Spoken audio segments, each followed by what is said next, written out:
Hello dear students, hope you all are taking good care of yourself in this pandemic.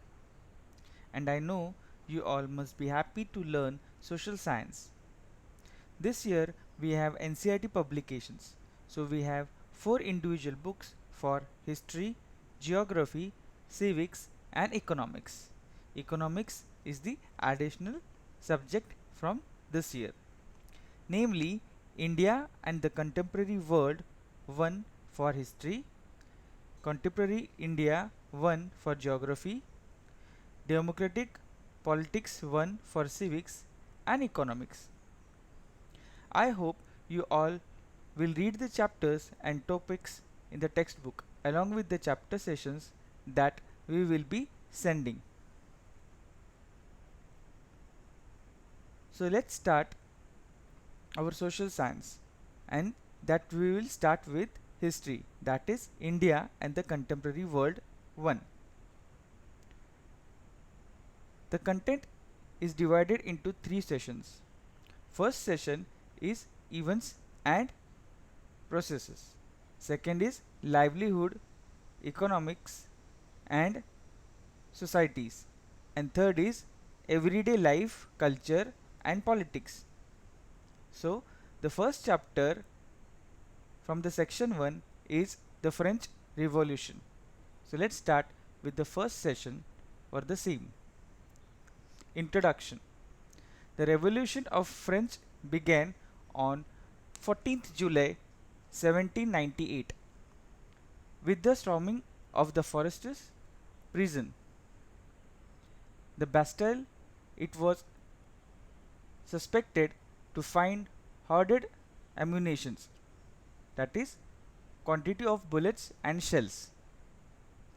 The Bastille is a fortress prison hated by everybody because it stood for despotic power of king. The fortress was demolished.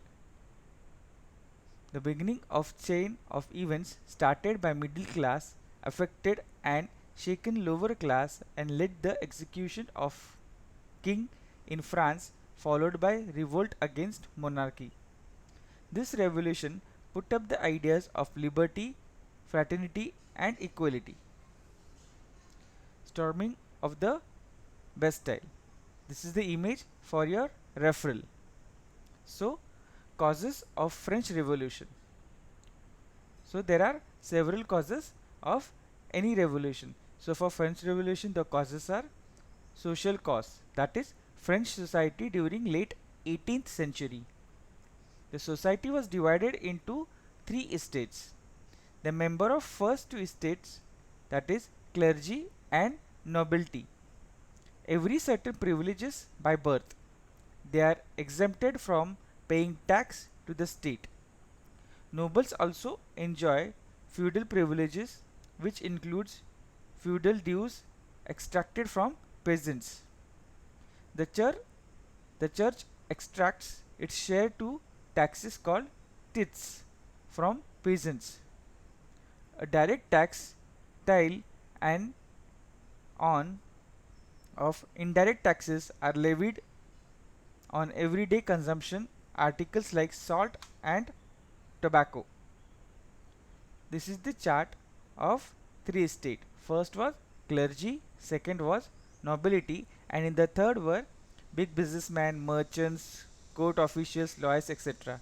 Then peasants and artisans, and then the last one were small peasants, landless laborers, and servants. The second cause was economic cause, the struggle to survive.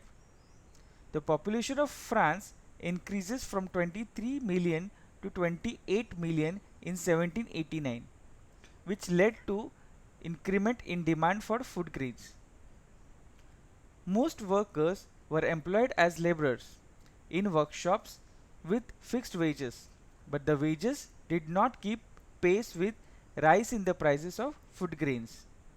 This led to subsistence crisis, extreme scarcity of basic means of livelihood in France due to old regime. These are the images that are given for reference. The spider and the fly and anonymous chatting. This poor fellow brings everything: grain, fruits, money, salad. The flat lord sits there ready to accept it all. He does not even care to grace him with a look. So this was the condition during the period, that the fat landlords, they used to sit and enjoy their life, and the peasants or the poor people were giving out everything to them. There is again second image that shows bad harvest goes to scarcity of grain, due to which the rising food prices. Okay, when there is shortage of grains, the prices of food grains would increase. The poorest can no longer buy because it is expensive. Now the prices have gone high. The poor people will not be able to have their bread. Okay, so there were food riots. The weaker bodies, definitely when they have less food to eat, they will become weak. Then disease epidemics. Okay, so definitely there will be disease. So increase in number of deaths. Definitely when there is scarcity of food, what will happen? People will become weak. They'll have disease and epidemics, and that will lead to what? Increase of number of deaths. The third cause was political cause.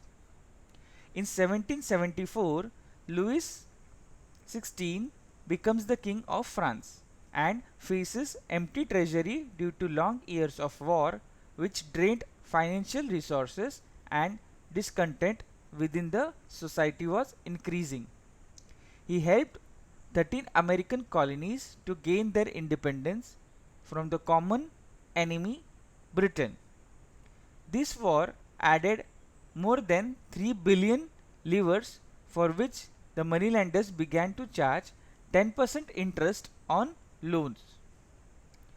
To meet its regular expenses, such as the cost of maintaining an army, the court, running government offices and universities, the state was forced to increase taxes. Role of middle class. The 18th century witnessed the emergence of social groups termed as middle class, who may have meant the program of carry out full-scale measures to bring a change in social and economic order, and being educated by believe that no group should be privileged by birth. Every earned their wealth through an expanding overseas trade, from manufacture of goods like wool and silk textile, and professions as lawyers and administrative officials. They were inspired by the ideas of different philosophers and spread the same through books and newspapers, such as John Locke. In these two treatises of government, Locke sought to refute the doctrine of divine and absolute right of the monarch. Rousseau.